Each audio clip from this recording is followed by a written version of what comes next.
Alors aujourd'hui, donc, nous sommes le 9 septembre 2020. Je vais faire une petite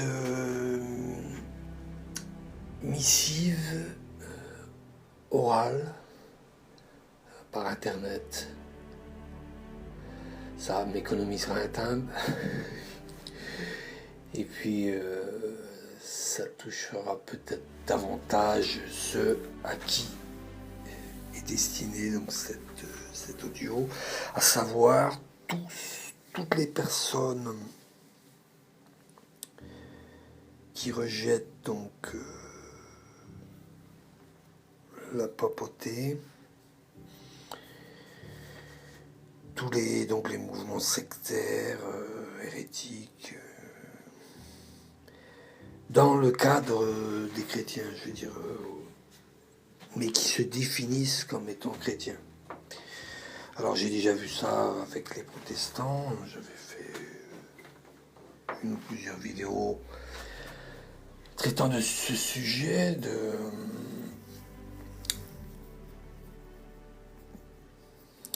comme quoi le Vatican était donc le centre de la chrétienté voulue par le Christ. Donc évidemment, c'est toujours le même refrain, puisque l'évangile ne change pas. Tu es Pierre, sur cette pierre, je bâtis à mon église. Elle ne change pas, cette phrase du Christ. Cette vérité immuable ne changera pas jusqu'à son retour. Et donc, évidemment que cette phrase-là est essentielle, centrale.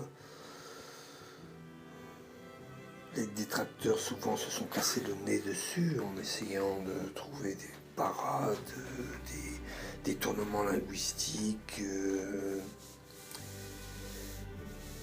sémantiques, détournant le sens, essayant de le biaiser. Mais vous savez, regardez la vie du Christ, tout est simple dans sa vie.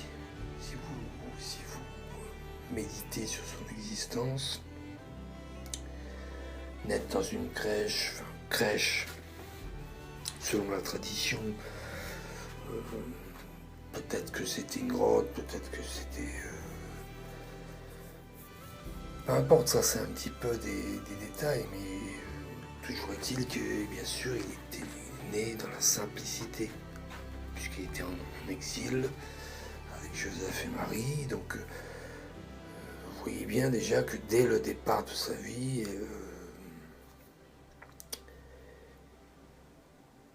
Jésus veut être homme parmi les hommes, ne pas avoir le statut de favorisé alors qu'il est lui-même le créateur de toutes choses. Il a donc voulu montrer cet exemple-là, en s'incarnant ainsi dans une famille modeste, humble. Il aurait très bien pu naître dans le faste. Il aurait très bien pu naître au sein d'une cour royale, au sein d'une famille royale, au sein d'un empereur, d'une famille dont le père serait empereur. Il aurait pu, évidemment, tout cela. Mais il a choisi, non, la vétusté, la pauvreté, pour montrer l'exemple aux générations futures. Et tout ça, c'est réfléchi par Dieu. C'est pas sorti de rien, c'est pas du hasard, non, c'est voulu. Donc vous voyez là, bon, j'extrapole un peu, mais c'est la simplicité dès le départ, oui, dès le départ. Vie cachée, enfance, adolescence, mari inconnu, le père Joseph, le père putatif de Jésus, inconnu également, juste connu peut-être localement, comme toutes les familles, c'est sûr que, mais pas connu du tout, aucune notoriété, célébrité, jusqu'à ça environ 30 ans. Vous voyez bien que tout ça, c'est une vie simple, ordinaire, exemplaire dans la modestie. Et tout tout ce cheminement-là de réflexion que je viens de faire pour aboutir à ce que je veux vous dire, c'est que l'évangile également est d'une simplicité. Par certains côtés, le message essentiel, général, est simple finalement. C'est pour ça que les détracteurs, je reviens à ce que je disais tout à l'heure, c'est qu'ils vont toujours essayer de détraquer, oui, détracteurs, détraquer les paroles, le sens, l'essence des Écritures, la vie même de Jésus. Ils vont tout détraquer, quoi, pour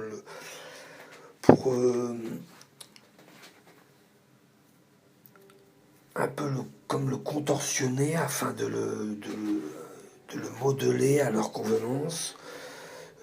Et comme évidemment leur esprit est tellement embourbé et enténébré que eh bien ils vont tout déformer pour l'ajuster à leur propre erreur doctrinale, à leur propre erreur religieuse. Et ils vont adapter la vie du Christ à leur propre erreur. Oui. C'est pour ça que tu es Pierre, sur cette pierre, je bâtis mon église. Ben, ce qu'ils font, c'est qu'ils, ne voulant pas voir le simple, le sens premier et simple, évident, contenu dans cette phrase, eh bien, sous l'action de leur erreur intellectuelle, sous l'action de leur vie hérétique, eh bien, ils vont prendre cette phrase-là et puis ils vont l'ajuster à leur convenance. Oui. Donc il en est ainsi de toutes les paroles du Christ, souvent, de toute la doctrine catholique, du Vatican. Ils vont tout, comme c'est ce que font les protestants, ils passent leur vie comme ça, tiens une croix inversée, tiens là Lucifer, le chant, Lucifer, ils chantent ça au Vatican, ils sont en train de faire un hymne aux démons.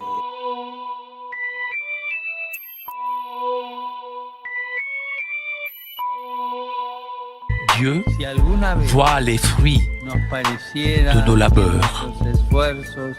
Et si parfois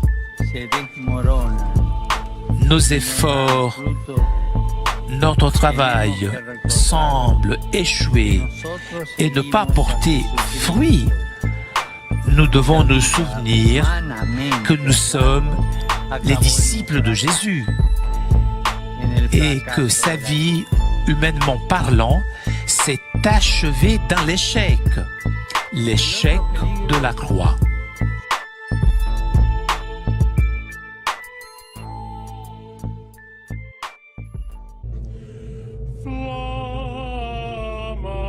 Eius Lucifer matutinus inveniat,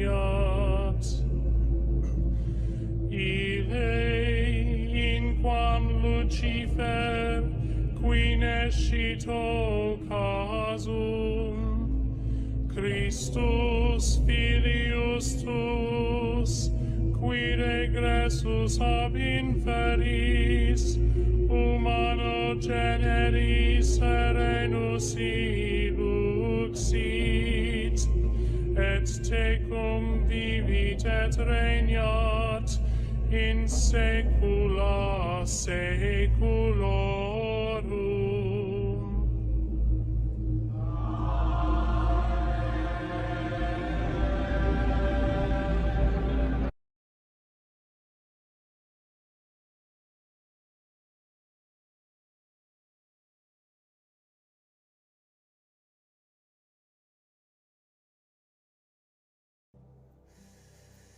Là, il y a un arbre étrange, géométrique. Là, on dirait que c'est une forme de Baphomet. Vous voyez, c'est tout ce qui leur passe par leur esprit, l'imagination, et puis ils essayent pas ils essayent pas de creuser jamais. C'est-à-dire qu'ils voient ça, c'est comme ça. Je vois ça, donc c'est ça. Mais oui, mais c'est pas ça, c'est pas ça la méditation, l'intelligence.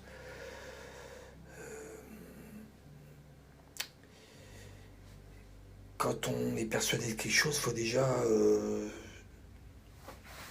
émettre un doute, en réalité. C'est comme ça, c'est une méthode qu'il faut que ces gens-là, ils devraient prendre, c'est-à-dire que quand on a une certitude, bah, avant de le crier sous les toits, bah, on vérifie d'abord cette certitude-là. On regarde tous ceux qui émettent des oppositions, des contradicteurs, on prend leur avis, leurs notes, ça nous fera un support pour notre propre analyse, notre propre étude concernant cette soi-disant certitude, et vous verrez que quand vous aurez pris un certain nombre d'objections de la partie adverse, et bien là vous serez moins certain. Vous serez moins certain de votre certitude, c'est le cas de le dire. Et donc ce que je voulais dire, c'est que malgré qu'il y a vraiment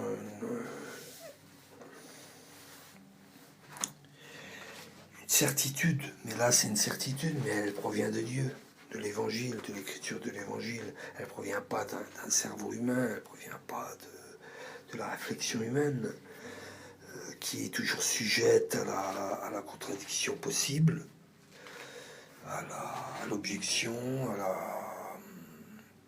à la contradiction. Mais la parole divine, elle n'est pas sujet, vous voyez, à la contestation. Non, elle n'est pas sujet, elle est parfaite, immuable, sûre. Donc il faut s'en tenir à cela. Là, là, il ne peut pas y avoir d'erreur.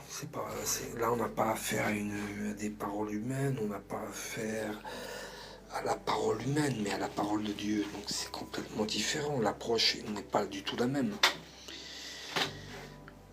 Donc c'est toujours le manque de confiance, c'est toujours l'orgueil, c'est toujours la vanité qui fait que on veut toujours compliquer ce qui est parfois simple. Tu es pierre, sur cette pierre je bâtirai mon église. C'est très simple, mais ça ne convient pas à ceux qui ne veulent pas du sens premier, simple, que Dieu a voulu dire par cette phrase-là. Toute sa vie est simple, son enseignement est simple. Il n'y a pas à chercher midi à 14h. C'est parce que ceux qui compliquent tout, c'est parce qu'ils sont eux-mêmes dans l'erreur, comme je viens de vous le dire tout à l'heure. Donc pour en finir une bonne fois pour toutes, à tous ces gens qui s'imaginent que le pape que l'église catholique a tort, eh bien moi ce que je leur dis, c'est que donnez-moi une œuvre semblable à l'église catholique.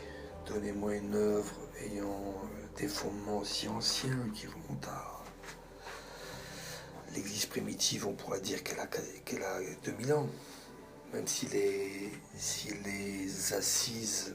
l'assise matérielle n'était pas encore en place après l'ascension du Christ. Déjà, il y avait quand même l'église spirituelle qui était déjà là, avec les apôtres, avec l'apostolat, les disciples qui sont ensuite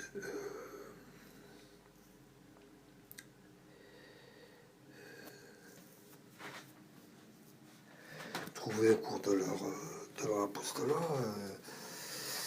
Vous voyez, cette œuvre-là, elle a près de 2000 ans, donc donnez-moi une œuvre semblable à celle-ci. Donnez-moi une œuvre qui a donné des millions et des millions de saintes et bonnes œuvres. Des millions de religieux catholiques ont existé sur Terre depuis 2000 ans. Ils ont accompli un nombre incalculable d'œuvres bienfaisantes pour l'humanité. Tout cela, c'est demeurer dans le secret de Dieu. Tout ce bien-là a été fait, le jugement dernier sera vu. Alors ceux qui étaient toujours des opposants à l'Église catholique se mordront les doigts, ils verront combien leur esprit a arc-bouté sur leurs petites contradictions, comme le refrain habituel, hein, j'allais dire le refrain perpétuel de l'Inquisition. Alors ils ont entendu Inquisition parce que les ennemis de l'Église catholique n'ont pas cessé depuis 8 siècles de parler de l'Inquisition. L'Inquisition. Donc ils n'ont pas essayé de chercher à creuser encore, parce que tout ce qui les arrange, ils vont pas creuser parce qu'ils ont peur de trouver, vous voyez, ils ont peur de trouver des choses qui vont les déranger, qui vont ébranler leur certitude. Donc ce qu'ils font, non, surtout ils ne vont pas creuser. Inquisition, oui, c'est la parade parfaite. Donc voilà, ça va être ça. Sinon, ça va être la Saint-Barthélemy. Je dis pas qu'il n'y a pas de faute des catholiques. Il y en a. Mais après, je vous dis, il faut réfléchir, il faut creuser, il faut analyser les mouvements de l'histoire, le contexte, les erreurs des catholiques, c'est vrai. Mais un épisode dans la vie des catholiques, ça n'est pas 2000 ans d'œuvres bonnes également à côté. Vous voyez, c'est ça qu'il faut. Mais les ennemis, ce qu'ils vont faire, ils vont prendre ça. Ils vont prendre, comme je vous dis, l'Inquisition, la Saint-Barthélemy. Ils vont prendre aussi Galilée, vous voyez. Il y a des erreurs. Dans l'Église catholique. Mais faites une comparaison entre ce qu'il y a eu de bien. Faites une comparaison entre ce qu'il y a eu de bien et ce qu'il y a eu de mal. Vous verrez que c'est un petit peu, vous voyez, un géant et puis un nain, un petit nain tout en bas, même si ce nain existe. Et cette présence de mal, elle existe. Hein, parce que l'Église est composée d'êtres humains pécheurs également, qui ont fait des erreurs. Mais je vous dis, si on fait une comparaison, ça n'est pas...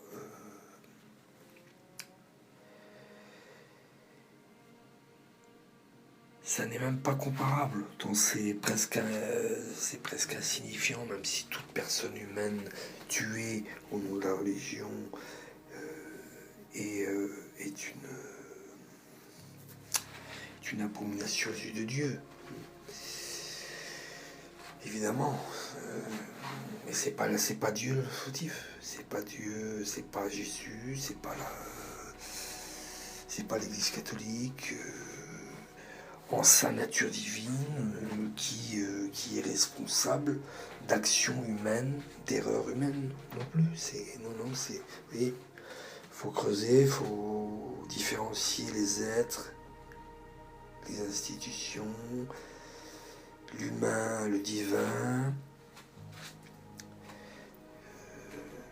Il faut jauger tout ça, il faut penser tout ça, il faut réfléchir, méditer, et vous verrez que vous conclurez en fait que tous ces contradicteurs-là de l'Église catholique, ils sont finalement torts. Si vous en faites partie, vous avez tort. Et malgré tout, c'est là l'œuvre du malin, puisqu'en fait c'est lui qui tire les ficelles d'un pantin qui manipule depuis 2000 ans finalement pour attaquer l'Église de tous côtés. Eh bien, le pire, c'est qu'au sein même de l'Église catholique, l'ennemi s'est immiscé et puis a fait son œuvre. Et on l'a vu principalement au XXe siècle avec les communistes qui ont infiltré l'Église. Maintenant, ça devient de plus en plus clair que une abomination qui a eu lieu dans l'Église, c'est que Et je ne vois pas en quoi Dieu se serait opposé à cela, car Dieu laisse la liberté à l'homme. Dieu laisse la liberté à l'homme. Donc après, il fait ou le bien ou il fait le mal. Donc, de dire que des communistes sont entrés dans des séminaires en vue de détruire l'Église, pas du tout en vue de devenir prêtre, si en vue de devenir prêtre, mais de faux prêtres, de faux religieux, des apostats. C'est même pas des apostats, c'est des persécuteurs déguisés, fabriqués entre guillemets en prêtres. En réalité, ces êtres-là, pour beaucoup, ils n'ont jamais eu une once de foi en eux, mais comme ils ont voulu faire détruire l'Église, puisque c'était des communistes en réalité, qui se sont infiltrés dans l'Église catholique, donc en passant par le séminaire et en devenant de vrais prêtres, vous voyez, ce sont des vrais prêtres, des vrais faux prêtres finalement, parce qu'ils sont prêtres réellement ordonnés comme selon la tradition, donc ils sont réellement prêtres. Mais en fait, ça n'était pas pour accomplir leur œuvre de prêtrise, mais c'était pour accomplir leur œuvre de destruction au sein de l'Église, comme un espion finalement, qui s'infiltre. Les espions, c'est comme ça qu'ils font, c'est-à-dire qu'ils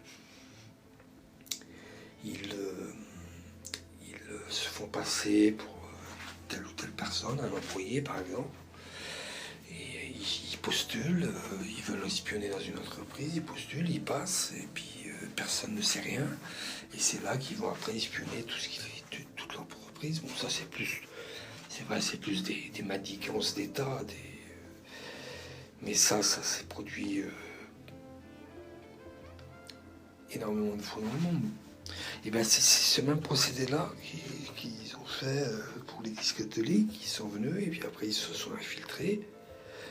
Après le Vatican II, ces êtres-là, ils ont évidemment agi de toutes sortes, agi de mille façons pour détruire au sein de l'Église catholique tout ce qu'il y avait de stable, de fort, de saint. Et je vous dis, le Seigneur a laissé, puisque il laisse la liberté à l'homme. C'est pas pour autant qu'il a abandonné son Église. C'est pas pour autant qu'il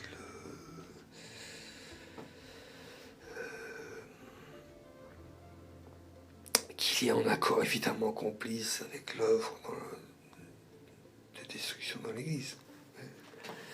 Malheureusement, ce qu'il faut que vous compreniez, c'est que l'homme, il a une liberté.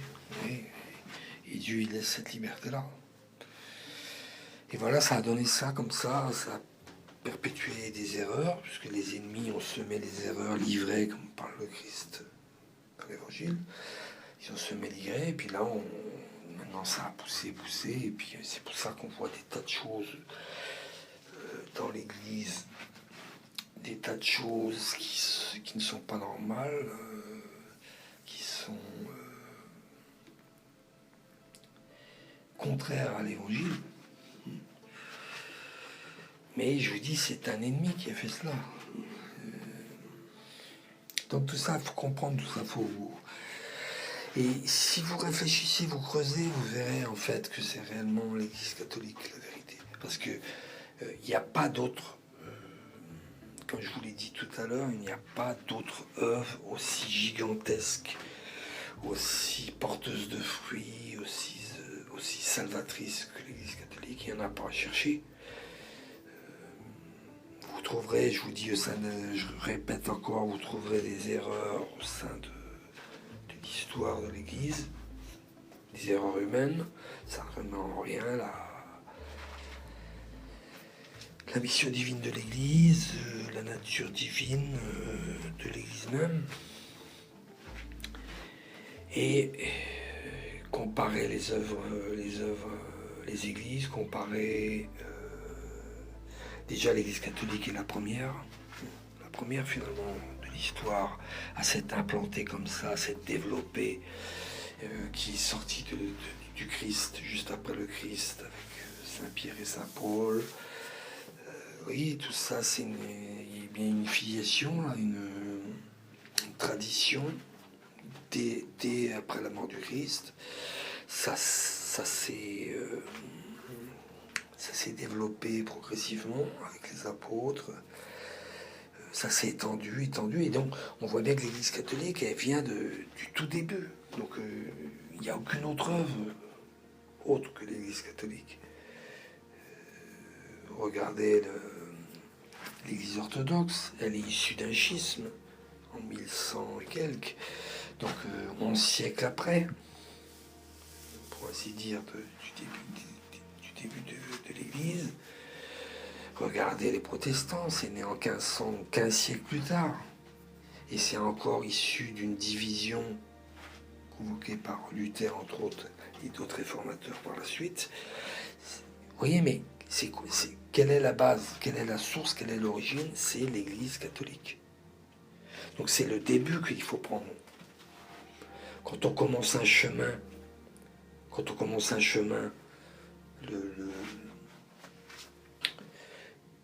il y a bien un début dans le chemin. Mettons, je vais faire une marche de 3 km.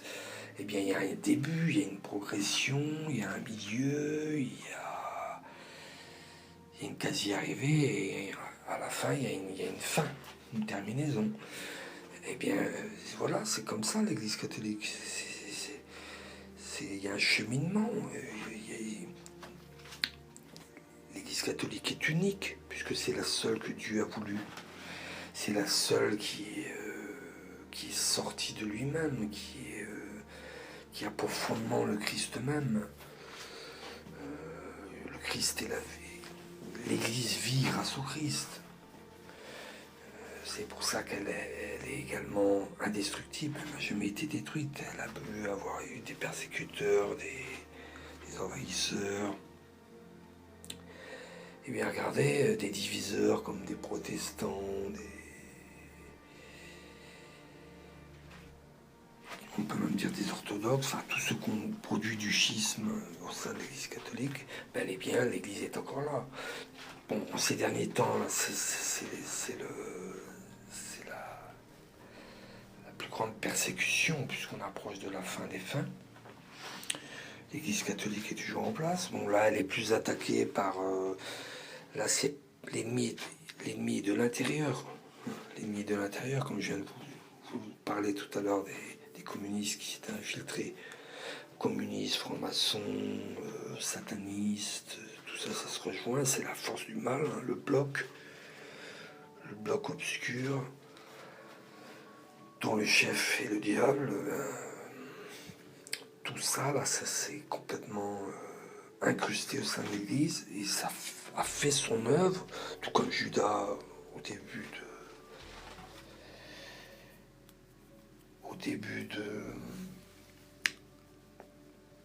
de la fin du Christ, avant sa passion, était bien implanté parmi les apôtres, avait sa place. Et bien de même aujourd'hui, puisqu'on arrive à la fin des fins, les Judas sont partout. Les Judas, c'est les francs-maçons, c'est les communistes, c'est les diviseurs, les persécuteurs, la République, les païens, c'est tout ça les Judas d'aujourd'hui. Et tout ça, c'est dans le plan divin, ça se construit, le plan divin se poursuit jusqu'à son aboutissement final. Le plan divin tient compte de la liberté de l'homme, tout le temps, à chaque jour, à chaque instant. Il n'empêche pas le mal de se faire, puisque c'est la liberté de l'homme, je le répète encore. Même si ce mal-là sera châtié et puni, hein, c'est pas parce que Dieu laisse la liberté, donc laisse le mal faire par l'homme, que ce mal-là ne sera pas châtié, que ce mal-là ne sera pas vaincu à son heure, c'est-à-dire lors de son retour. Donc tout ce mal-là, il va trouver son accomplissement, comme je l'ai déjà dit, son point paroxystique dans la venue de l'Antéchrist, qui doit venir 3 points de suspension. puisque personne ne peut prédire quand il viendra. D'ailleurs, l'Église interdit de donner une date, d'ailleurs. Donc, moi, j'avais donné une approximation, ça n'est pas une date précise. Mais il est évident que si on constate et on regarde l'évolution, la perversité du monde,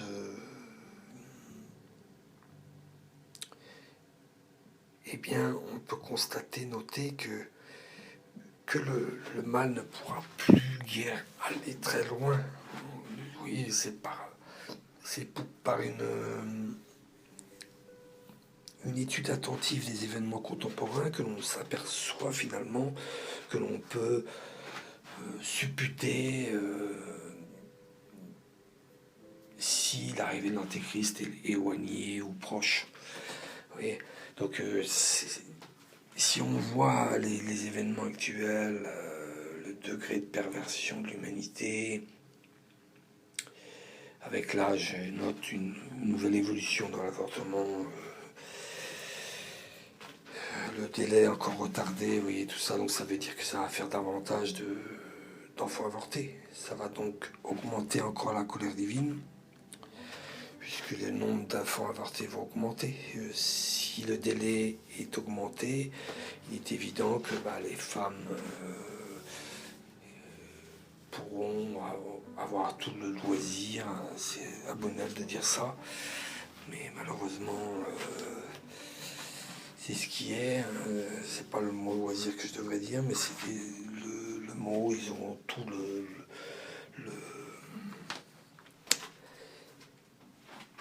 l'espace de temps nécessaire pour réfléchir davantage si garder ou non l'enfant, mais tout ça, ça va faire encore davantage des homicides.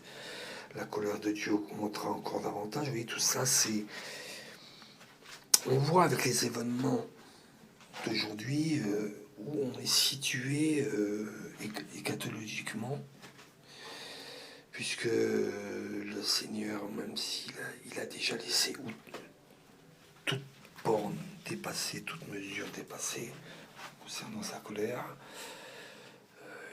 il patiente encore. Je ne sais pas comment. Il faut vraiment que ce soit une patience divine, parce que ça dépasse complètement l'esprit humain d'avoir une telle patience, une telle attente. Parce qu'il entend aussi des fidèles qui l'ont prié, qui ont continué à faire des sacrifices, pénitences. Alors tout ça, et les supplications de la Vierge Marie, tout ça, ça fait que ça a retardé les délais, tout ça, mais ça repousse un peu. Mais je vous dis, comme je vous dis, l'humanité progresse dans le mal et il arrivera un moment où le seuil sera franchi. Il n'y a plus de possibilité. Il n'y aura plus de possibilité pour Dieu de reculer. Comme dit l'Écriture, sinon tout le monde serait perdu. Oui. Donc il va y arriver un temps, là, vous voyez, on s'approche. Quand on commence à entendre parler d'intervention sur l'eugénisme, c'est-à-dire finalement faire une sélection des naissances, quand on commence à parler de vouloir augmenter l'homme,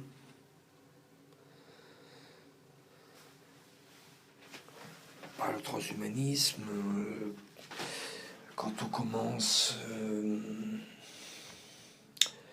à voir vraiment s'ériger l'humain comme un dieu, c'est ça en fait, quand on s'attaque aux cellules, à l'embryon,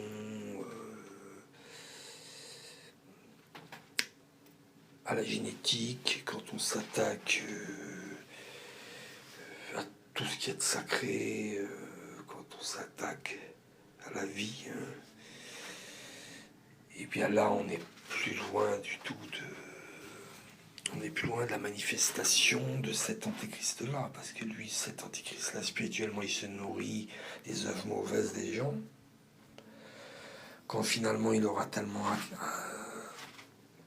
concentrer en lui la somme de péchés nécessaires que font les hommes quotidiennement.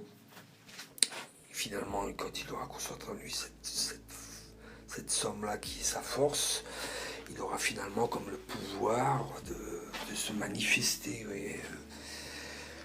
Et là, ça ne peut plus être bien loin, puisque, comme je vous le dis, là, si on observe les événements,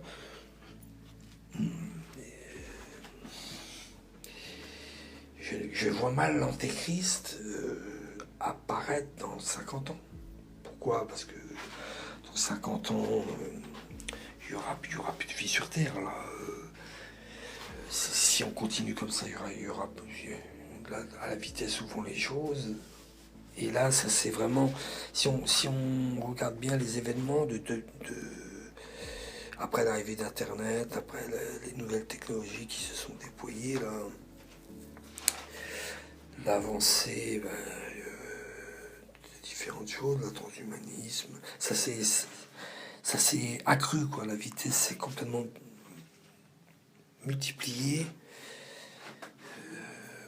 comparativement au siècle dernier, parce que si vous regardez de 1900 à 2000, il y a eu des choses évidemment, mais entre 2000 et 2020, là c'est une vitesse impressionnante de nouvelles choses, de nouveaux événements,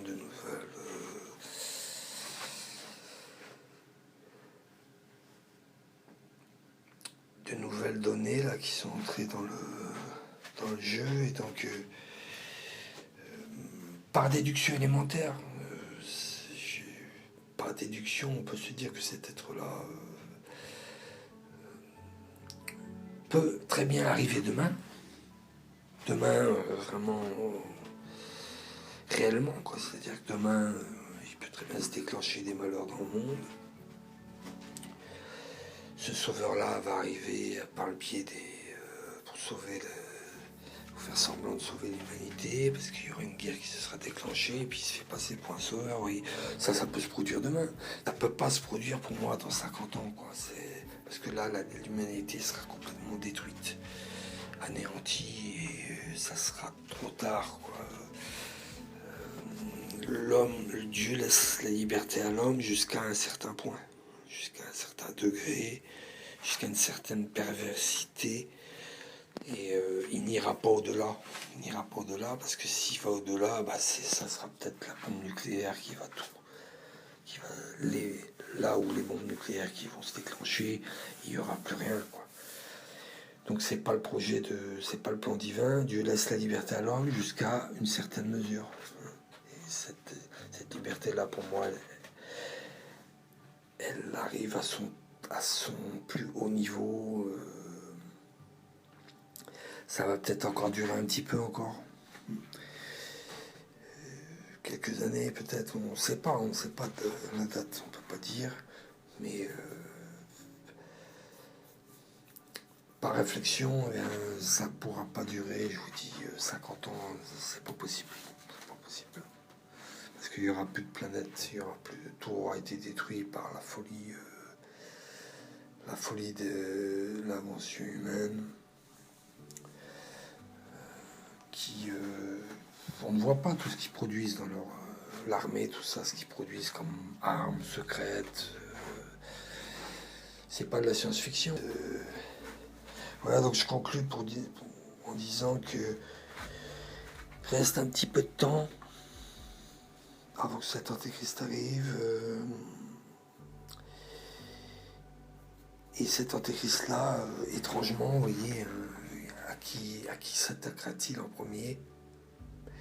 D'abord et avant tout, eh bien, à l'Église catholique, donc aux chrétiens.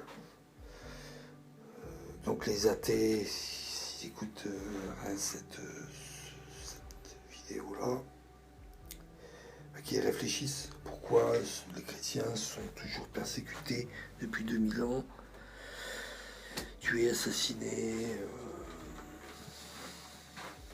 broyés de toutes les façons. Ça a commencé par les premiers chrétiens qui étaient broyés dans les arènes par des lions. Vous voyez, ça a commencé comme ça et ça finira comme ça. Malheureusement aussi, ça ne sera pas des lions, ça sera des armes plus technologiques et des armes de destruction massive pour les chrétiens, avec à la tête cet antéchrist. Donc posez-vous la question, pourquoi les chrétiens sont autant persécutés? C'est qu'il y a une raison aussi. Jeudi également, je donne un message à tous ceux qui s'écartent de la Sainte Église de Rome et qui sont au sein, qui se disent chrétiens. Eh bien que si donc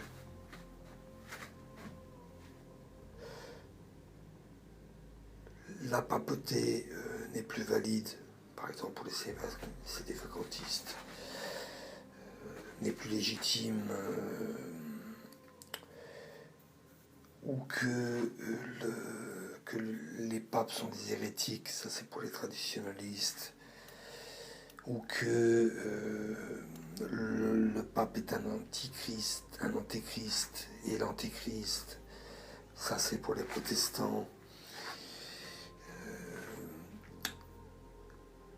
ou que le pape n'a pas lieu d'exister, ça c'est pour les orthodoxes.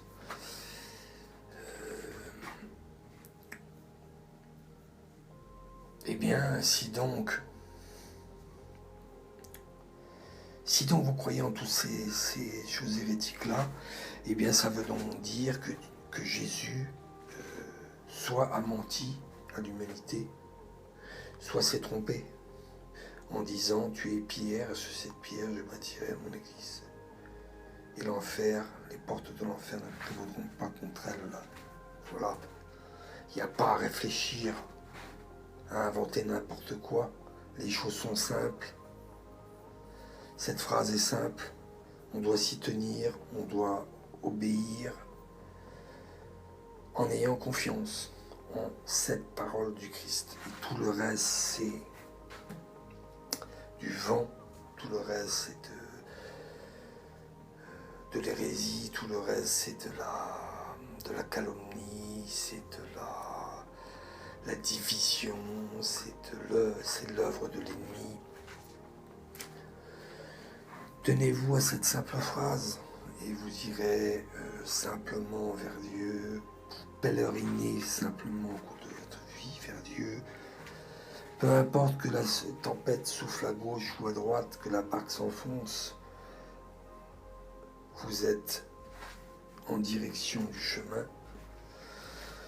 Vous êtes dans le chemin qui mène au ciel. Et ce chemin-là, il ne passe que par l'Église catholique, Sainte Église catholique. Il n'y a pas d'autre issue. Il n'y a pas d'autre alternative, il n'y a pas d'autre moyen. Le Christ a voulu cela et tout le reste c'est de l'œuvre du malin, voilà, qui est multifactorielle, qui a pris de multiples formes au cours de 2000 ans de la Sainte Église.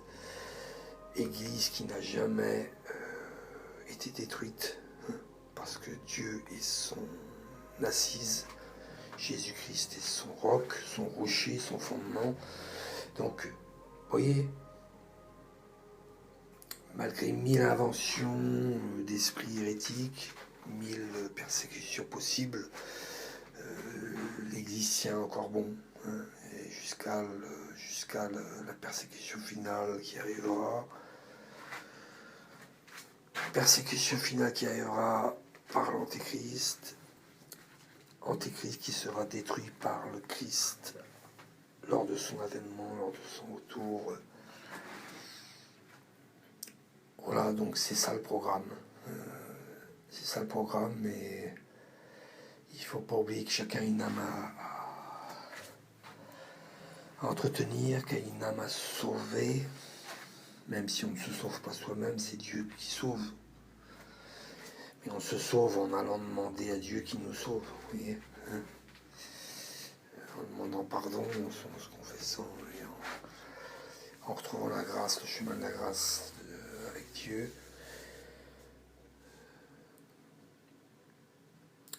Donc entre-temps, il y a cette âme-là sauvée, donc n'oubliez jamais cela. Hein. Et si vous êtes écarté du chemin, puisque évidemment le malin, il a semé 1000 possibilités de se tromper, il a semé 1000 erreurs dans l'esprit humain. C'est pour ça qu'on voit toutes ces divisions partout, hein, comme je viens de vous les citer là au cours des siècles, et même au sein même du peuple catholique. Il a réussi à semer maintenant des groupes entre eux qui se sont divisés de la Sainte Église de Rome. Et ces êtres-là n'ont pas compris qu'ils se sont fait duper par l'ennemi de toujours, qui a réussi à tromper leur esprit, leur imagination, leur intellect, et puis ils se sont fait séduits par cet être-là.